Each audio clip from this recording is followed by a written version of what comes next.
नमस्तेऽस्तु भगवन् विश्वेश्वराय महादेवाय त्र्यम्बकाय त्रिपुरान्तकाय त्रिकाग्निकालाय कालाग्निरुद्राय नीलकण्ठाय मृत्युञ्जयाय सर्वेश्वराय सदाशिवाय श्रीमान् महादेवाय नमः।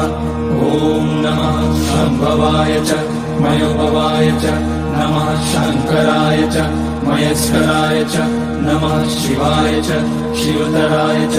ॐ त्र्यम्बकं यजामहे सुगन्धिं पुष्टिवर्धनम् उर्वारुकमिव बन्धनान् मृत्योर्मुक्ष्यमामृतात्। नागेन्द्रहाराय त्रिलोचनाय भस्माङ्गराय महेश्वराय नित्याय शुद्धाय दिगम्बराय तस्मै नकाराय नमः शिवाय।